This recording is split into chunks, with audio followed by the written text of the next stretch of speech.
Buenos días, les habla el Padre Miguel Soler desde Filipinas. El Evangelio de hoy es de San Marcos y dice así. En aquel tiempo Jesús y sus discípulos se dirigieron a las aldeas de Cesarea de Filipo. Por el camino preguntó a sus discípulos, ¿quién dice la gente que soy yo?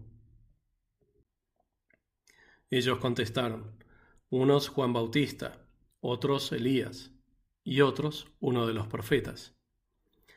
Él les preguntó, ¿y vosotros? ¿Quién decís que soy? Pedro le contestó, tú eres el Mesías.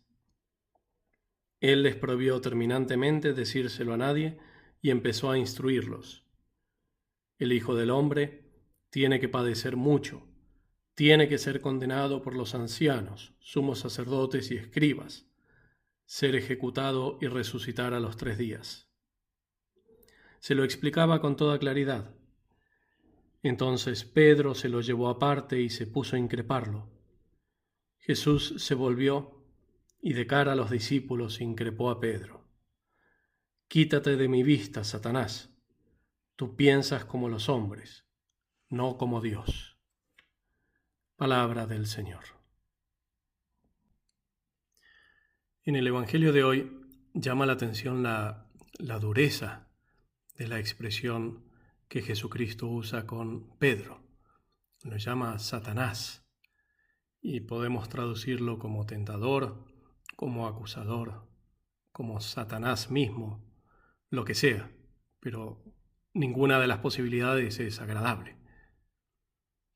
Y es porque San Pedro había caído en la tentación de querer decirle a Dios cómo debería salvarnos.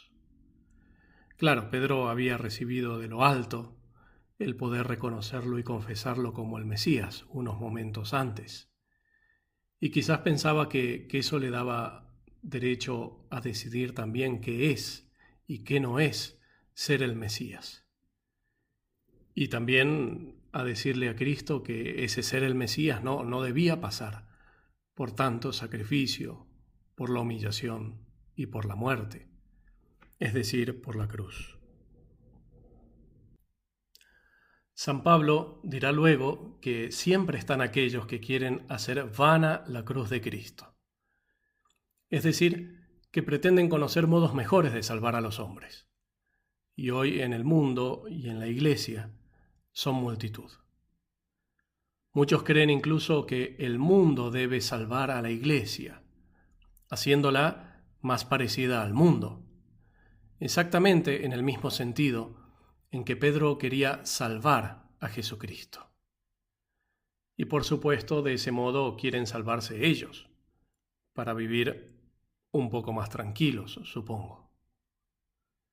Sin embargo, el Padre Eterno eligió para Cristo el camino de la cruz para salvarnos. Y Cristo eligió para nosotros el camino de la cruz para seguirlo. Quien no carga con su cruz y me sigue, no puede ser mi discípulo. Esa cruz que es escándalo para los judíos, como Pedro, y que es necedad para los sabios de este mundo. Entonces, lo importante que podemos aprender en este Evangelio es que va contra Dios, no solo lo que es malo en sí mismo, lo que es malo según la ley natural, lo que es pecado, sino también todo lo que siendo meramente humano quiere imponerse a la voluntad de Dios. El querer imponer un modo humano de juzgar por sobre los modos divinos, eso va en contra de la soberanía de Dios, va en contra de su autoridad suprema, va en contra también de su sabiduría infinita, que sabe qué es lo mejor, pero sobre todo va en contra de su libertad. Dios había decidido libremente que la pasión era necesaria, como dice Cristo, es necesario que el Hijo del Hombre sufra.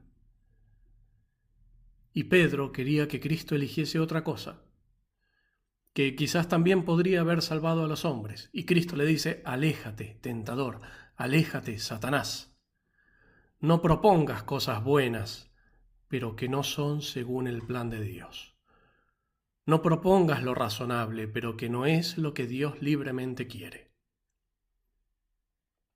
Qué llena que está nuestra vida de situaciones similares, especialmente cuando se trata de seguir a Cristo, de imitar a Cristo, y de imitarlo en cosas que no son según el pensar de los hombres.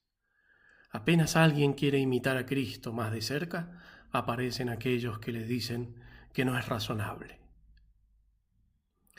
Y es tan fuerte esta expresión de Cristo: apártate, Satanás, porque ir en contra de la libertad de Dios es ir en contra de su amor, porque la libertad es el ámbito del amor. Cristo podía salvarnos de 1000 maneras, y Dios eligió sin necesidad la más impensable, la de la pasión, porque quería establecer para siempre que su amor por nosotros es también impensable. Que la Virgen nos bendiga.